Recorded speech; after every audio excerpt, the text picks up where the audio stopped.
किसी ने क्या खूब कहा है कि 84 लाख योनियां हैं, लेकिन उनमें से इंसान ही एक ऐसा जीव है जो पैसा कमाता है। और कमाल की बात तो ये है कि बाकी जीवों का पेट भर जाता है, लेकिन इंसान का पेट कभी नहीं भरता है। तो नमस्कार दोस्तों, मैं राहुल सिंह चौहान एक छोटी सी कहानी के साथ। एक बार एक गांव में एक व्यक्ति रहता था। वह भगवान को प्रसन्न करने के लिए कुछ न कुछ करता ही रहता था। भगवान का नाम जप करता रहता था, तपस्या करता था। एक बार भगवान वास्तव में उससे प्रसन्न हो गए और उसके सामने आए। उसके सामने आकर भगवान बोले कि क्या वरदान चाहते हो, आज तुम जो मांगोगे सब तुम्हें मिलेगा। तो वो बड़ा प्रसन्न हो गया। तो उसने भगवान को कहा कि मैं एक बार आजमाना चाहता हूँ कि आप वास्तव में मेरा काम करोगे कि नहीं करोगे। तो उसने भगवान से कहा कि मेरी यहाँ पर एक बड़ी सी कोठी बन जाए, एक 10 मंजिल का घर बन जाए। तो भगवान ने कहा कि तथास्तु। तो उसका वास्तव में एक बड़ा सा घर बन गया। वह बहुत खुश हुआ, लेकिन भगवान ने कहा कि एक शर्त है मेरी, अगर तुम्हारा 10 मंजिल का बनेगा तो तुम्हारे गांव वालों का उससे डबल मिलेगा। तो उसने कहा कि कोई नहीं, उनको भी दे देना। तो भगवान ने कहा कि सोच लो, तुम्हें दूंगा मैं, उससे डबल उनको दूंगा। तो उसने कहा कि कोई प्रॉब्लम नहीं, आप दे देना भगवान, लेकिन मुझे भी देना। तो वह बड़ा खुश हुआ, उसकी 10 मंजिल की कोठी बन गई। तो फिर वह बाहर गया और बाहर देखने लगा, गांव में टहलने लगा। तो लोगों की बड़ी बड़ी मंजिलें, 20-20 मंजिल के घर उनके। तो उसका दिमाग खराब हो गया कि मेरा इतना छोटा 10 मंजिल का और इनका मुझसे इतना बड़ा। तो वह भगवान से शिकायत करने लगा। उसका दिमाग खराब हो गया। वह शाम को वापस घर आया तो भगवान से वापस मांग ले, चूँकि भगवान ने तो बोला था उसे कि तुम्हें सब मिलेगा, आज जो बोलोगे तुम्हें सब मिलेगा। तो फिर भगवान से उसने कहा कि मेरा तो 10 मंजिल का, उनका तो 20 मंजिल का।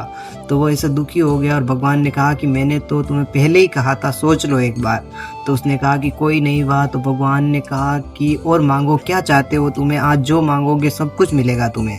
तो उसने कहा कि मुझे एक बड़ी सी गाड़ी लाकर दे दो भगवान।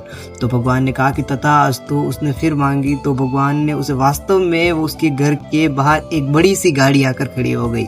तो वो बड़ा खुश हुआ, उस गाड़ी में बैठा, घूमने के लिए निकला। तो बाहर निकला तो उसके गांव वालों के पास 2-2 गाड़ियां हो गई बड़ी बड़ी।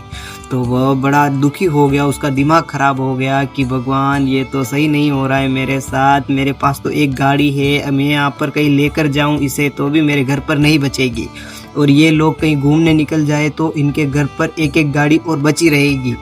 तो वो इससे और दुखी हो गया। फिर भगवान से शिकायत करने लगा। भगवान ने कहा कि मैंने तो तुम्हें पहले ही बोला था। तो फिर उसका पास के गाँव में एक दोस्त रहता था जो बहुत टैलेंटेड था, होशियार था। तो वह दोस्त उसके पास गया। वह पास जाते उस दोस्त ने कहा कि तुम्हारे तो गांव में यार बड़े मज़े चल रहे हैं, ठाठ चल रही है, बड़े करोड़पति बन गए हैं सब, बड़े बड़े मंजिल वाले घर, बड़ी बड़ी गाड़ियाँ, 2-2 गाड़ियाँ, सब पैसे वाले बन गए हो तुम। तो उसने कहा कि क्या ठाठ चल रही है, सब मेहनत मेरी और मज़े गाँव वाले लूट रहे हैं। उसने सब बात बताई कि पूरी तपस्या मैंने की, भगवान को प्रसन्न मैंने किया और भगवान ने उनको सब डबल दे रहे हैं। तो तुम्हें मैं यही परेशानी लेकर आया हूँ कि तुम मुझे इसका निवारण बता। तो वो टैलेंटेड तो था, उसने कहा कि तुम भगवान से अगली बार ये मांगना कि भगवान मेरी एक आँख फोड़ दो। तो भगवान के पास जाकर उसने वापस तपस्या की, भगवान को प्रसन्न किया। भगवान आए और भगवान ने कहा कि मांगो, क्या चाहते हो। तो उसने कहा कि भगवान मेरी एक आँख फोड़ दो। तो भगवान ने कहा कि तथास्तु। तो उसका उल्टा था, डबल, गांव वालों की दोनों आंखें फूट गई, पूरा गांव अंधा हो गया। तो वह बाहर जाकर देखने लगा तो पूरा गांव, सब कुछ तो वैसा का वैसा ही था, बड़े बड़े घर, गाड़ी घोड़े, लेकिन जो गांव वालों की आंखें थी वो दोनों फूट गई थी। तो वो उन्हें देखकर बड़ा प्रसन्न हुआ, उसे बड़ी खुशी हुई कि यार अब बराबर हुआ, बात अब बराबर हुई है, भगवान ने अब अन्याय नहीं किया है, अब मेरे साथ न्याय हुआ है। तो वह भगवान को धन्यवाद करने लगा। तो दोस्तों, ये कहानी उस व्यक्ति की नहीं है, हम भी उसी दौड़ में दौड़ रहे हैं उस व्यक्ति की तरह।